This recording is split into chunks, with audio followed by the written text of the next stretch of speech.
बूढ़े को स्मैक का नशा करते हुए देखें नहीं, वो बूढ़ा होता ही नहीं, उसके पहले ही चला जाता है। तो सबसे इम्पोर्टेंट पार्ट, कोई भी जो आदमी हमारे पास स्मैक के लिए आता है तो हम उससे पूछते हैं क्या तुम्हारे दोस्तों में, तुम्हारे सर्किल में कोई ऐसा है जो स्मैक के ओवरडोज की वजह से मरा हो। वो डेफिनेटली अगर वो 5-6 महीने से पी रहा है तो बताता है हाँ कोई ना कोई तो है। होता क्या है कि स्मैक दो भाग से हमारे यहाँ आता है। एक तो अफगानिस्तान से आता है अफीम, जो कि बहुत अच्छा फॉर्म होता है, बहुत ही मतलब उसकी क्वालिटी बहुत अच्छी होती है। दूसरी बात होती है कि आता है नॉर्थ ईस्ट बर्मा में। इतनी बड़ी उपलब्धि आपको मिली है, तो जो युवा हैं जो अपने ज़िंदगी में आगे बढ़ना चाहते हैं और कहीं ना कहीं चाहते हैं कि मुझे अच्छा गाइडलाइंस मिले, तो आप लोगों की संस्था के माध्यम से मिलेगा। देखिए, मैं अगर बना हूँ तो मैं एक साधारण परिवार का लड़का हूँ, तो समाज के लोगों ने ही मुझे सहयोग किया। मेरे एक शिक्षक, ऐसे तो तमाम जिला के सभी मीडिया कर्मी आज सिवान के बहुत ही सुप्रसिद्ध शल्य चिकित्सक सर्जन डॉक्टर शाहनवाज आलम के रिफॉर्मेशन सेंटर पर मौजूद हैं, जो सर सैयद रिफॉर्मेशन सेंटर के नाम से इस समय काफ़ी तेज़ी से ख्याति अर्जित कर रहा है। और मैं बताना चाहूँगा कि सिवान का यह इकलौता वाहिद पहला रिफॉर्मेशन सेंटर है जिसकी बुनियाद सिवान के सुप्रसिद्ध सर्जन डॉक्टर शाहनवाज आलम ने रखी। और आज उसी कार्यालय में आज हम मौजूद हैं। यूनिटी एंड पीस फाउंडेशन का आप बैनर भी देख पा रहे हैं। और इस रिफॉर्मेशन सेंटर के माध्यम से जनहित और समाज हित की बहुत सारे उपकार का काम, परोपकार का काम चल रहा है। इसमें शिक्षा, स्वास्थ्य, आजीविका के माध्यम से समाज पर सकारात्मक प्रभाव डालने का प्रयास। और बगल में सिवान के एक ऐसे मनोचिकित्सक मौजूद हैं जो कि बहुत ही इमर्जिंग मेडिकल प्रैक्टिशनर हैं, साइकियाट्रिस्ट हैं, डॉक्टर पंकज गुप्ता। तो सर बहुत बहुत स्वागत है और बहुत बहुत शुभकामना आपको कि इतना सुंदर प्रयास आप लोगों ने किया है सिवान में। क्या उद्देश्य है सर? बहुत धन्यवाद आपका। धन्यवाद सर। समाज में का जो भविष्य है वो युवा है, और ये देखने में आ रहा है कि युवा वर्ग बहुत ज़्यादा भटक रहा है। कभी वो नशे का शिकार हो जा रहा है, कभी वो मोबाइल की लत का शिकार हो जा रहा है, कहीं पढ़ाई में उसका मन नहीं लग रहा है। एक उसके अंदर शौक कमाल होना चाहिए। देश के विकास के लिए वो अपना विकास जब तक नहीं करता है, समाज के मुख्य धारा से जुड़ करके वो जब तक संघर्ष नहीं करता है, जब तक वो ये कोशिश नहीं करता है कि वो सबसे बेहतरीन फॉर्म में आ पाए, तब तक वो समाज के लिए कुछ कर पाए। इसके लिए मुश्किलें आती हैं। तो ये देखने में हमारे आ रहा था कि बहुत सारे युवा जो है वो कोई सिगरेट का, कोई शराब के नशे का शिकार हो रहा है, कोई सबसे ज़्यादा नशा जो आजकल चरस, अफीम, इसका नशे का शिकार हो रहा है। इसके अलावा जो स्कूल में पढ़ने वाले बच्चे हैं उनका एकेडमिक स्तर भी काफ़ी नीचे जा रहा है। बहुत सारे फैमिलीज़ के अंदर ये देखा जा रहा है कि उनमें इंटरनल कन्फ्लिक्ट है, जिसकी वजह से माँ और बच्चे में या पति और पत्नी में तनाव का कारण बन रहा है। तो इसको देखते हुए समाज में एक सकारात्मक पहल के लिए यूनिटी एंड पीस फाउंडेशन के द्वारा एक sir Syed reformation centre, sir Syed Ahmad Khan जो अलीगढ़ मुस्लिम यूनिवर्सिटी के बानी थे, संस्थापक थे, हम लोग उन्हीं के यूनिवर्सिटी से पढ़े हुए लोग हैं, तो उनको खराज अकीदत के तौर पे इस सर सैयद रिफॉर्मेशन सेंटर की स्थापना की गई है, जहाँ पे नशा मुक्ति के लिए, एकेडमिक काउंसलिंग के लिए, पारिवारिक सामंजस्य बनाने के लिए, इन सारी के लिए काउंसलर की सुविधा रखी गई है। ऐसे लोग जो नशा छोड़ना चाहते हैं, अक्सर उनके लिए नशा छोड़ना मुश्किल होता है। उनके शरीर में बेचैनी होने लगती है, उनको घबराहट होती है, उन्हें नींद नहीं आती है। ऐसे में बहुत अच्छे कुशल साइकियाट्रिस्ट की ज़रूरत है, जिसकी सुविधा हमारे दोस्त डॉक्टर पंकज गुप्ता प्रदान कर रहे हैं। इसके अलावा इन लोगों की काउंसलिंग के लिए, ताकि उनको समझाया जा सके कि नशे से क्या दुष्प्रभाव बताया जा सके, बच्चे 10th के बाद कौन सा कोर्स लें ताकि वो अपने एकेडमिक ग्रोथ की तरफ जा सके। डॉक्टर बनने के लिए क्या कोर्स करना ज़रूरी है, इंजीनियरिंग के लिए क्या कोर्स करना ज़रूरी है। इसके अलावा छोटे छोटे रोजगार के लिए क्या क्या शिक्षाएं लेने की आवश्यकता है, क्या डिग्री करने की आवश्यकता है। इसके लिए हमारे पास बहुत मशहूर शिक्षाविद डॉक्टर श्री गणेश दत्त पाठक है, जो एकेडमिक काउंसलिंग की सुविधा प्रदान करते हैं। इसके अलावा मेडिकल काउंसलिंग के लिए हमारे मित्र डॉक्टर सूर्य ज्योति वर्मा, जो हमारे बाएं तरफ बैठे हुए हैं, ये भी मौजूद हैं, जो एकेडमिक काउंसलिंग की सुविधा लोगों को प्रदान कर रहे हैं। समाज के सहयोग से ये काम हम करने का प्रयास कर रहे हैं, और यह आशा की जाती है कि समाज के लोग समाज के विकास के लिए आगे बढ़ के आएंगे और उन बच्चों को पहचानेंगे जो बच्चे एकेडमिक्स में पढ़ाई लिखाई में पीछे जा रहे हैं। ऐसे बच्चों को परिवारों को पहचानेंगे जिनमें कला है, ऐसे लोगों को पहचाने जो मानसिक अवसाद का शिकार हैं, ऐसे लोगों को पहचाने जो घर नशे की वजह से ख़राब हो रहे हैं और उनको इस सेंटर से फ़ायदा उठाने की, फैज़याब होने के लिए उनको यहाँ पहुँचाएंगे। मैं बताना चाहूँगा कि डॉक्टर शाहनवाज आलम जो कि बहुत ही इनका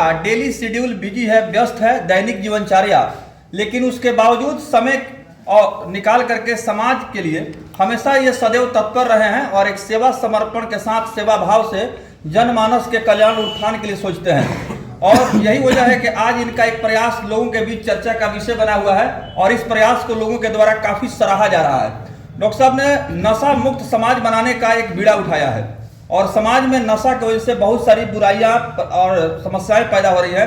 डॉक्टर साहब, नशा मुक्त समाज बनाने का आपने जो संकल्प लिया है, आप प्रथम चिकित्सक हैं सिवान के जिन्होंने इस दिशा में ध्यान आकृष्ट किया और युवा पीढ़ी जो है वो नशा के गिरफ्त में है, खासकर सिवान भी इससे ज़्यादा प्रभावित नजर आ रहा है। क्या कहेंगे लोगों से इस अभियान से जुड़ने के लिए? देखिए, ये अगर हम जिस समाज में रहते हैं, अगर उस समाज की समस्याएं को हम अपना घर की समस्या नहीं समझेंगे, अगर मान लीजिए मैं इस समाज का बेटा हूँ, इस समाज का भाई हूँ, तो ये मेरी नैतिक जिम्मेदारी है, ये मेरे घर की जिम्मेदारी के तौर पे मैं इसको समझता हूँ। और जैसे जैसे ईश्वर अल्लाह मुझे उस चीज़ की तौफीक देते हैं, वक्त निकलता है, मेरी ये कोशिश रहती है कि डेफिनेटली अगर हमारा समाज अच्छा होगा तभी हमारा परिवार अच्छा होगा, जब समाज अच्छा होगा तभी देश अच्छा होगा।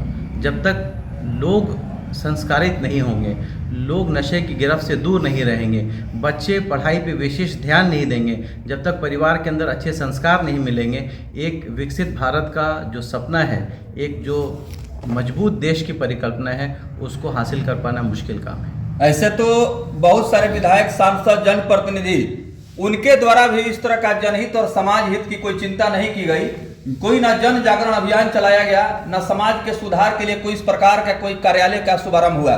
सिवान के लिए यह सौभाग्य की बात है कि डॉक्टर शाहनवाज आलम की यह कोशिश निश्चित रूप से आने वाले समय में, भविष्य में यह काफ़ी जो है कारगर साबित होगी। और जिस प्रकार से सभी लोग जो स्वार्थ भरी जिंदगी जी रहे हैं, उसमें समय निकाल करके समाज की चिंता करना और समाज में जो कुछ भी बुराइयां हैं जिससे कि गलत प्रभाव पड़ रहा है, युवा बर्बादी के कगार पर हैं, उनको बचाने के लिए इन्होंने जो संकल्प लिया है, आज उसी को देखने को मिला कि कम से कम आज रिफॉर्मेशन सेंटर का तस्वीर जो आपको हम दिखा रहे हैं, ये यूनिटी एंड पीस फाउंडेशन का बैनर यहाँ जो लगा हुआ है, आप साफ तौर पर देख पा रहे हैं। सर सैयद अहमद खान साहब का तस्वीर, एक समय था उस समय जब सर सैयद अहमद खान साहब ने ये जो बीड़ा उठाया, जो अलख जगाया जन जागरण के लिए, आज उन्हीं के तर्ज पर ये जो सिवान में काम कर रहे हैं। सर, बहुत सारे लोग इसको राजनीति से जोड़ देंगे, लेकिन ये कोई राजनीतिक विषय नहीं है, लेकिन लोगों का नजरिया अलग अलग है, क्या कहेंगे? देखिए, आपकी बात में एक बात थी, मैं उसको भी एक्सप्लेन कर दूं कि जो समाज का हर आदमी अपनी समझ से समाज के लिए अच्छा करने की कोशिश कर रहा है जी। मुझे दूसरे पे कमेंट करने की आवश्यकता नहीं है। बहुत सारे लोग ऐसे होंगे जिनका काम जो है अलग अलग तरीके से होगा, वो भी समाज में अच्छा करने की कोशिश कर रहे हैं। तो और अगर वो मेरे ऊपर कमेंट भी करते हैं, अगर उनको ऐसा लगता है तो ठीक है, हर आदमी की अपनी अपनी राय है। अब सिर्फ इसके वजह से कि अगर आप कुछ अच्छा कर रहे हैं और किसी को लगेगा कि आपका कोई अल्टीरियर मोटिव है, तो इसकी वजह से आप काम अच्छा करना बंद तो नहीं कर सकते हैं। बिल्कुल। बहुत सारे लोग ऐसे होंगे, जैसे मान लीजिए हम लोग ये चाह रहे हैं कि बच्चे पढ़ें और उनको स्कॉलरशिप दी जाए और वो मेडिकल इंजीनियरिंग की तैयारी करें, मीडिया में जाएं, वो जुडिशरी में जाएं। कुछ लोग ऐसे होंगे जो नहीं चाहते होंगे कि ये लोग मीडिया और जुडिशरी में आएँ, तो जाहिर सी बात उनको बुरा लगेगा। तो अब इस बात का क्या बुरा मानना कि अच्छे काम से किसी को बुरा लगेगा। सर, पहली बार देखा जा रहा है सिवान में इस तरह का कार्यक्रम आप कर रहे हैं, और इवन सिवान में बहुत सारे NGO आई गई, लेकिन आपका जस्ट लाइक ये NGO फाउंडेशन जो संस्था है, वाकई में एक बहुत बड़ा काम कर रहा है। गोपालगंज, सिवान, छपरा जो सारण प्रमंडल में है, ऐसा कार्यक्रम पहली बार देखा जा रहा है। हम लोग तमाम जगह घूमते हैं, भ्रमण करते हैं, देखते हैं, लेकिन जिस तरह से आप समाज की मौलिक अधिकार जो है उस मुद्दे पे आप काम कर रहे हैं, शिक्षा, स्वास्थ्य, आजीविका, ये बहुत मतलब बड़ा एक मुद्दा है और इस मुद्दे पे आप काम कर रहे हैं। तो आपने कहा कि आपकी संस्था, आपका फाउंडेशन इस पे काम करेगा, जस्ट लाइक कि जैसे जो मतलब गरीब असहाय व्यक्ति हैं, परिवार हैं, उनको आप सहयोग करेंगे। और कैरियर काउंसलर, जैसे आपने कहा कि जो कि कोई भी बच्चा आजकल जैसे 12th के बाद से पढ़ाई करना चाहता है, कोई डॉक्टर, इंजीनियर, साइंटिस्ट, एवरीथिंग कहीं भी जाना चाहता है, तो कैरियर काउंसलिंग बहुत बड़ा इंपॉर्टेंट चीज़ है। जैसे आप इतने बड़े डॉक्टर हैं और कहीं ना कहीं आपको आइडिया है और कहीं ना कहीं आप जो बनना चाहते हैं, आप अपने आप को कैरियर काउंसलिंग ग्रुप में जोड़े थे, तभी इतनी बड़ी उपलब्धि आपको मिली है। तो जो युवा हैं जो अपने ज़िंदगी में आगे बढ़ना चाहते हैं और कहीं ना कहीं चाहते हैं कि मुझे अच्छा गाइडलाइंस मिले, तो आप लोगों की संस्था के माध्यम से मिलेगा। देखिए, मैं अगर बना हूँ तो मैं एक साधारण परिवार का लड़का हूँ, तो समाज के लोगों ने ही मुझे सहयोग किया। मेरे एक शिक्षक थे श्री रविंद्रनाथ पाठक, उन्होंने मेरे MBBS के एडमिशन के टाइम पे कॉलेज की फ़ीस भरने के लिए पैसे दिए। मेरे घर में कोई बहुत पढ़ा लिखा व्यक्ति तो था नहीं, मैं अपने ख़ानदान का पहला ग्रेजुएट और पहला मेडिकल ग्रेजुएट हूँ। तो समाज के लोगों ने ही मुझे गाइड किया। तो एक किसी ने क्षमा जलाई, दिया जलाया, तो मेरा क्या कर्तव्य है? मेरा कर्तव्य ये है कि समाज में अगर कोई चीज़ मुझे बुरी दिखती है तो मैं उसको अपने तहीं सही करने की कोशिश करूं। मैं उन लोगों में नहीं हूं कि उस पर कमेंट करूं। ये अगर मैं कहीं कूड़ा कचरा गिरा दिखूंगा तो मैं इस चक्कर में पड़ने वाला आदमी नहीं हूं कि इसने गिराया, क्यों नहीं उठाया। अगर मुझे दिखेगा तो मैं उठा के उसको साइड रख दूंगा। तो मेरा अपना मानना है कि जिस चीज़ से मुझे फ़ायदा हुआ है और जो कुछ मैं बना हूँ, आपने कहा कि मैं कामयाब डॉक्टर हूँ, मैं मानता हूँ कि मैं नॉर्मल एक डॉक्टर हूँ, लेकिन ये समाज के सहयोग से ही हुआ है, माँ बाप के मेहनत से हुआ है। तो मेरी जिम्मेदारी ये है कि जो कुछ मुझे अच्छा मिला है मैं उसको कई गुना बढ़ा करके समाज को वापस करूं। एक बात। दूसरी बात ये है कि अगर हम लोग नहीं करेंगे तो कौन करेगा? सवाल ये है ही नहीं। मैं इसको टीम की तरह से देखता हूँ, परिवार की तरह से देखता हूँ। अगर समाज में कोई काम बाकी रह गया है तो ये ऐन मेरी जिम्मेदारी है, और ये मैं तो अपने आप को सौभाग्यशाली महसूस करता हूँ कि ये काम करने का मुझे मौका मिला। और ये काम मैं नहीं करूँगा, ये काम एक आदमी के बस का है भी नहीं। जब तक समाज से मेरे साथ डॉक्टर पंकज बैठे हुए हैं, ये हमारे छोटे भाई हैं सुमित बैठे हुए हैं, नाजिर कलीम हमारे जो प्रोग्राम कोऑर्डिनेटर हैं, वर्मा सर हैं, गणेश पाठक हैं, आप लोग मीडिया बंधु हैं, आपके सहयोग से ही हो रहा है। कोई इंसान ये सोचे कि वो अकेले समाज को बदल सकता है तो अहमकाना बात है। ये समाज की ज़रूरत है। मुझे ये चीज़ समझ में आई है, मैंने इनिशिएटिव लिया है। हम तो अकेले ही चले थे जानिबे मंजिल, मगर लोग आते गए, कारवा बनता गया।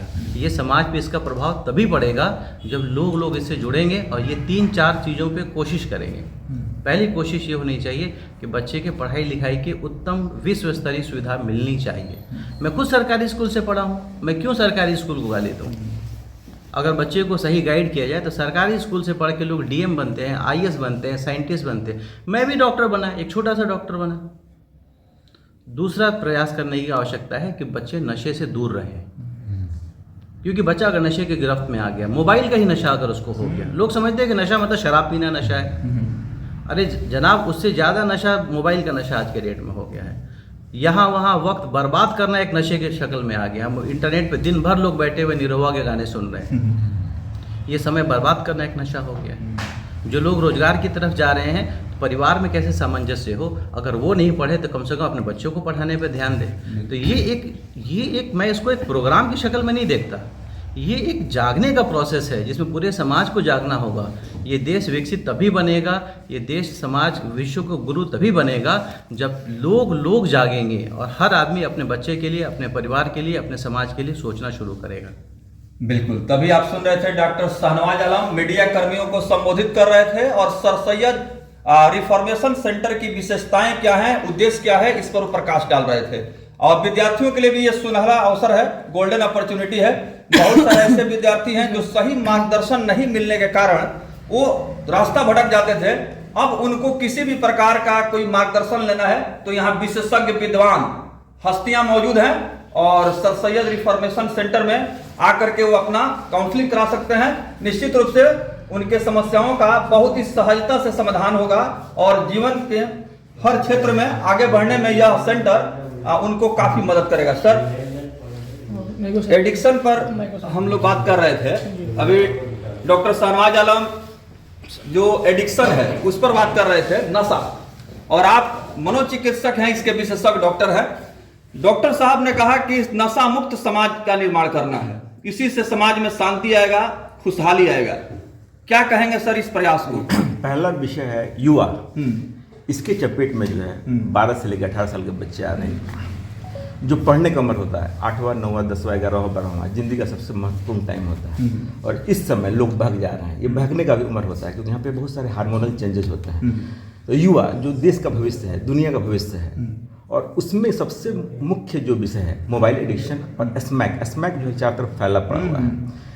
स्मैक इतना भयावह है कि हर साल 3 लाख लोग युवा स्मैक के ओवरडोज से मरते हैं।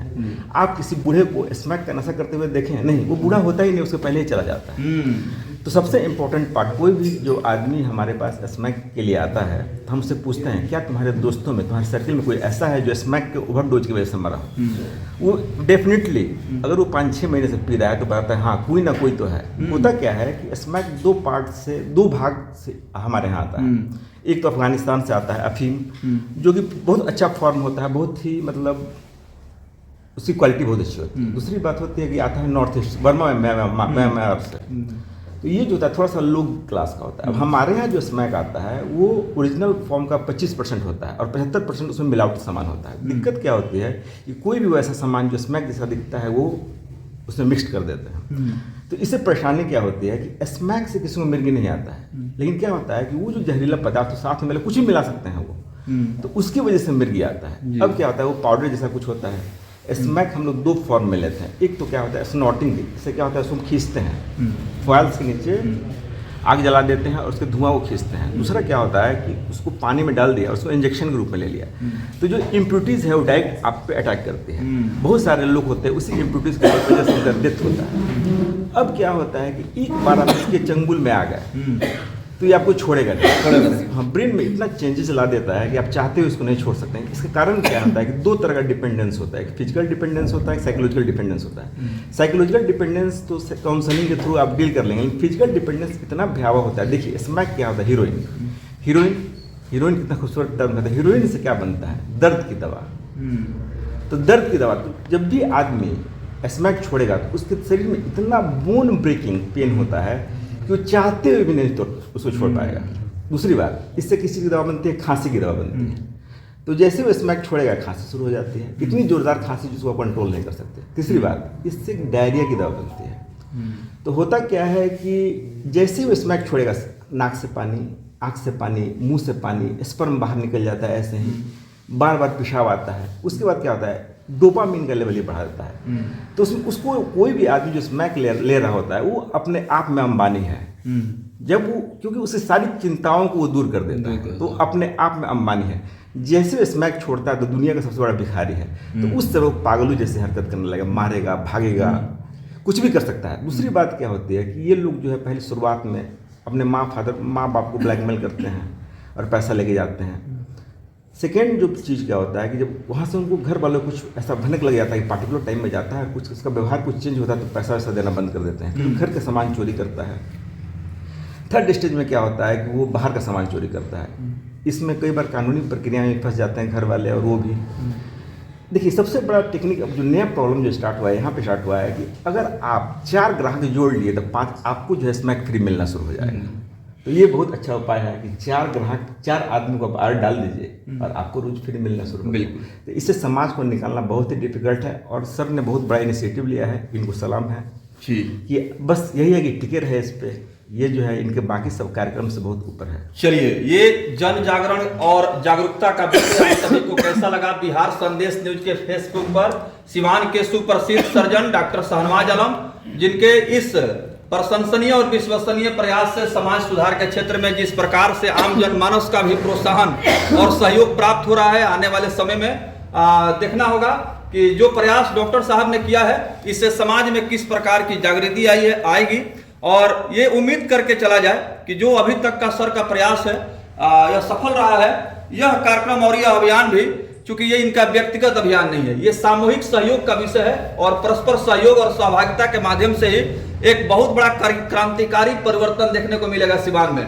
और निश्चित रूप से आने वाले समय में यह अभियान तूल जोर पकड़ेगा और लोग इससे जुड़ते जाएंगे। सर बहुत बहुत धन्यवाद। बहुत धन्यवाद आपका, और आशा की जाती है कि आप लोगों का सहयोग यूं ही प्राप्त होता रहेगा और जनमानस तक इस बात को पहुंचाया जाए, ताकि ज़्यादा से ज़्यादा लोग स्वास्थ्य के क्षेत्र में, शिक्षा के क्षेत्र में, नशे मुक्त समाज बनाने के क्षेत्र में अपना सहयोग दे पाएँ और इसे फायदा उठा पाएँ। बहुत बहुत शुक्रिया।